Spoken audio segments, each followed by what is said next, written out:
आज है 13 अक्टूबर 2024 दिन रविवार। Welcome back to clean news UP. चलिए देखते हैं उत्तर प्रदेश की 25 फटाफट बड़ी खबरों को। विश्वविद्यालय में विदेशी छात्रों का बनेगा हॉस्टल, छात्राओं को भी राहत। चौधरी चरण सिंह विश्वविद्यालय कैंपस में अगले 1 वर्ष में 2 नए हॉस्टल हकीकत बन जाएंगे। विदेशी छात्रों के लिए कैंपस में इंटरनेशनल हॉस्टल भी बनेगा। छात्राओं के लिए तीसरे हॉस्टल को भी मंजूरी मिल गई है। दोनों नए हॉस्टल कुलपति आवास के आसपास ही बनेंगे। अगले माह से दोनों हॉस्टल निर्माण का काम शुरू होने की उम्मीद है। प्रत्येक हॉस्टल 100 विद्यार्थियों की क्षमता का होगा। इसके साथ ही कैंपस में छात्राओं के लिए 3 हॉस्टल हो जाएंगे।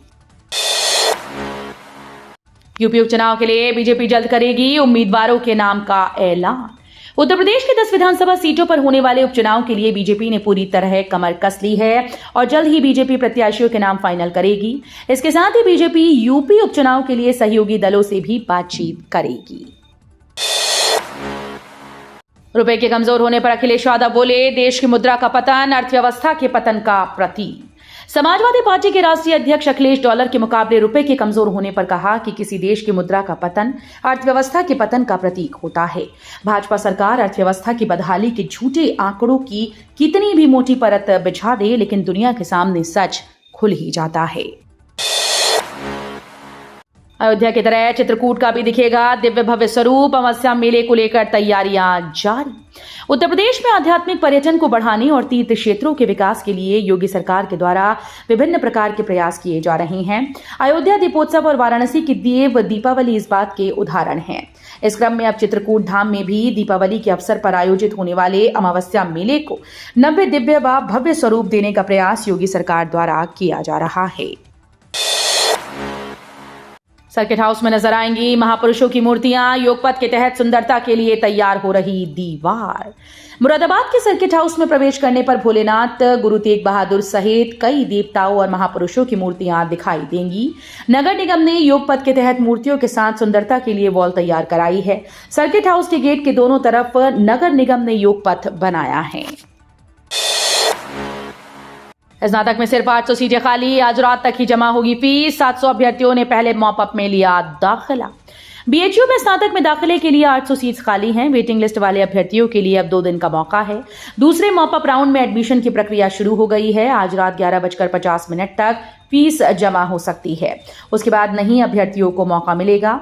पहले राउंड के मॉपअप में 700 अभ्यर्थियों ने फीस जमा कर अपनी सीट पक्की कर ली। बाकी 800 सीटों को दूसरे मॉपअप राउंड में भरने का अनुमान जताया गया है। महाकुंभ के लिए मुरादाबाद होकर चलेंगी स्पेशल ट्रेन। रेलवे ने जारी किया टोल फ्री नंबर। अगले वर्ष प्रयागराज में होने वाले महाकुंभ के लिए मुरादाबाद होकर स्पेशल ट्रेन चलाने की तैयारी शुरू हो गई। मंडल के हरिद्वार व योगनगरी ऋषिकेश स्टेशन से इन ट्रेन को चलाया जाएगा। ट्रेन में अनारक्षित व स्लीपर बोगियों की संख्या ज्यादा रहेगी। एसी वाले कोच कम लगाए जाएंगे। रेलवे ने महाकुंभ की जानकारी के लिए टोल फ्री नंबर 18004199 जारी किया है, जो 1 नवंबर से चालू होगा। आगरा विश्वविद्यालय का 22 अक्टूबर को दीक्षांत समारोह। पदकों की सूची हुई जारी। डॉक्टर भीमराव अंबेडकर विश्वविद्यालय में 22 अक्टूबर को प्रस्तावित 90 दीक्षांत समारोह की तैयारियां चल रही हैं। समारोह में 118 मेधावियों को 109 मेडल देना प्रस्तावित है। विश्वविद्यालय की वेबसाइट पर मेडल विजेताओं की सूची जारी कर दी गई। पदक पर आज 13 अक्टूबर तक आपत्ति मांगी गई है। इसके बाद अंतिम सूची जारी कर दी जाएगी। सहारनपुर के कोलकी और रोहाना टोल पर 7 साल बाद लगा फास्टैग ट्रायल शुरू। वाहन स्वामियों खासकर सहारनपुर मुजफ्फरनगर के लोगों के लिए अच्छी खबर है। कोलकी और रोहाना टोल पर अब फास्टैग सुविधा शुरू हो गई। इसका ट्रायल भी शुरू हो गया है। सहारनपुर मुजफ्फरनगर स्टेट हाईवे पर रोहाना कला और कोलकी कला में 2 टोल बने हैं। दोनों पर ही टोल की फास्टैग सुविधा नहीं थी, लिहाजा लोगों को नकद भुगतान करना पड़ता था। यहाँ टोल का रेट भी नेशनल हाईवे के मुकाबले ज्यादा है। कार के लिए ही यहाँ करीब 150 रुपए टोल चुकाना पड़ता है। कॉमन सर्विस सेंटर तैयार करेंगे मत्स्य व्यापार का डेटाबेस। हर किसी को मिलेगा लाभ। मत्स्य व्यापार से जुड़े हर वर्ग को सरकारी लाभ देने के लिए एक डेटाबेस तैयार किया जाएगा। ये डेटाबेस केंद्रीय मत्स्य पालन, पशुपालन, डेयरी मंत्रालय तैयार करा रहा है। केंद्रीय मंत्रालय ने डेटाबेस तैयार करने की जिम्मेदारी कॉमन सर्विस सेंटर को सौंप दी। देश भर से डेटा मिलने के बाद केंद्रीय मंत्रालय इसे नेशनल फिशरीज डिजिटल प्लेटफॉर्म पर अपलोड करेगा। यूपीपीएससी पीसीएस प्रारंभिक परीक्षा दिसंबर में कराने की तैयारी। 2 दिन आयोजित होगा एग्जाम। उत्तर प्रदेश लोक सेवा आयोग की ओर से सम्मिलित राज्य प्रवर अधीनस्थ सेवा दिसंबर में कराने की तैयारी है। हालांकि आयोग के कैलेंडर में पीसीएस प्री 27 अक्टूबर को प्रस्तावित है, लेकिन शासन की ओर से जारी मानक के अनुसार केंद्र न मिलने की वजह से 2 दिन परीक्षा कराने की तैयारी चल रही है। पहले 26 और 27 अक्टूबर को परीक्षा कराने पर विचार चल रहा था।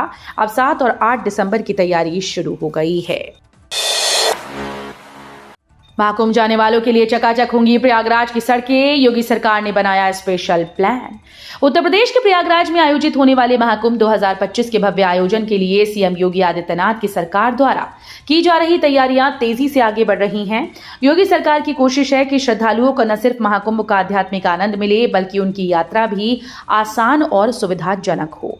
इस दिशा में राज्य सरकार ने विशेष रूप से सड़क मार्ग से प्रयागराज तक की पहुंच को सरल बनाने के लिए कई बड़े कदम उठाए हैं। यूपी रेरा का बड़ा फैसला, बिल्डर्स और खरीदारों के बीच होगा agreement. Uttar Pradesh real estate regulatory authority ने रियल एस्टेट प्रमोटर्स को कड़ा निर्देश देते हुए कहा कि वे किसी भी आवंटी से 10% से अधिक धनराशि एकत्रित करने से पहले उनके साथ एग्रीमेंट फॉर सेल हस्ताक्षरित करें। रेरा अध्यक्ष संजय भूसरेड्डी ने पीठ में आवंटियों की शिकायतों की सुनवाई के दौरान पाया कि कई मामलों में प्रमोटर्स ने आवंटियों से यूनिट मूल्य का 70 से 75% तक अग्रिम भुगतान ले लिया है, लेकिन उनसे एग्रीमेंट फॉर सेल या बिल्डर बायर एग्रीमेंट पर हस्ताक्षर नहीं किया गया। यूपी के जिले में बनेगा राज्य का पहला आईएसपीटी, 5 राज्यों के लिए मिलेंगी बसेस। उत्तर प्रदेश में लोगों का आवागमन आसान बनाने के लिए सड़क तंत्र के साथ साथ यात्रियों की सहूलियत के लिए बस अड्डे को विकसित किया जा रहा है। उत्तर प्रदेश के वाराणसी में पुराने बस टर्मिनल की जगह अब प्रदेश का पहला आईएसपीटी बनाया जाएगा। आपकी जानकारी के लिए बता दें कि उत्तर प्रदेश सरकार ने वाराणसी के कैंट में बने पुराने बस टर्मिनल में जगह कम होने की वजह से रोजाना यात्रियों को परेशानी का सामना करना पड़ता है। गोरखपुर बिहार रूट की 50 ट्रेन होंगी निरस्त, 64 बदले मार्ग से चलाई जाएंगी। गोरखपुर गोंडा रेलखंड पर स्थित डोमिनगढ़ से जगतबेला के बीच ऑटोमेटिक सिग्नलिंग कार्य के चलते पूर्वोत्तर रेलवे प्रशासन ने गोरखपुर और बिहार रूट की 50 ट्रेन को निरस्त कर दिया। 14 से 28 अक्टूबर तक इन ट्रेन का संचालन प्रभावित रहेगा, जबकि 64 ट्रेन को बदले मार्ग से चलाने का निर्णय लिया गया है। इससे त्योहार पर यात्रा करने वाले मुसाफिरों के लिए दुश्वारियां बढ़ेंगी।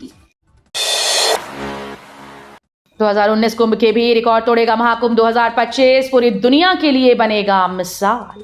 महाकुंभ 2025 को भव्य और दिव्य बनाने के साथ ही योगी सरकार दुनिया के सबसे बड़े आयोजन को पूरी दुनिया के सामने मिसाल के रूप में प्रस्तुत करने जा रही है। करीब 2 माह तक चलने वाले इस बड़े आयोजन को सफलतापूर्वक संपन्न कराने के साथ ही इस बार कुंभ 2019 की तर्ज पर कई बड़े वर्ल्ड रिकॉर्ड्स भी स्थापित किए जाएंगे।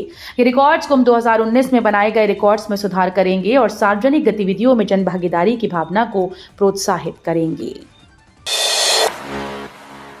एक्शन मोड में ग्रेटर नोएडा के सीईओ। ग्रेटर नोएडा में अवैध होर्डिंग और बैनर पोस्टर पर नियंत्रण के लिए प्राधिकरण ने शहर को 3 जोन में विभाजित किया है, जिसमें ईस्ट, वेस्ट और सेंट्रल जोन बनाए गए हैं। इस कार्य के लिए विशेष टीम का गठन किया गया, जिसमें हर जोन के लिए एक प्रबंधक नियुक्त किया गया। दिवाली से पहले अभियान शुरू करके अवैध यूनिपोल और पोस्टर्स को चिन्हित कर उन्हें हटाया जाएगा। प्राधिकरण का लक्ष्य शहर की सफाई सुनिश्चित करना और गंदगी फैलाने वालों के खिलाफ सख्त कार्रवाई करना है। कानपुर हिंसा को लेकर योगी सरकार का बड़ा फैसला, 31 हिंदू आरोपियों पर दर्ज मुकदमे होंगे वापस। 2015 में सपा के शासनकाल के दौरान कानपुर में हुए दंगे को योगी सरकार ने बड़ा फैसला लिया है।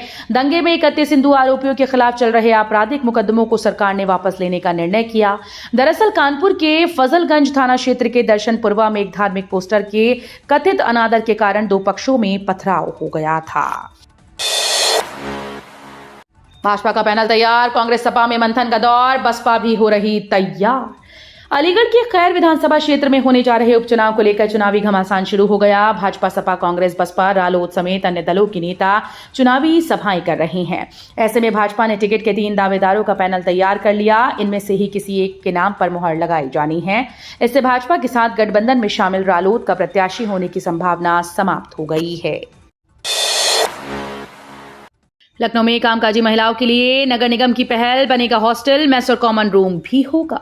लखनऊ नगर निगम कामकाजी महिलाओं के लिए नई पहल की है। महिलाओं की रहने की समस्या का हल निकालने के लिए नगर निगम ने हॉस्टल बनाने का निर्णय लिया है। इसमें 108 कमरे होंगे, मेस और कॉमन रूम की सुविधा भी रहेगी।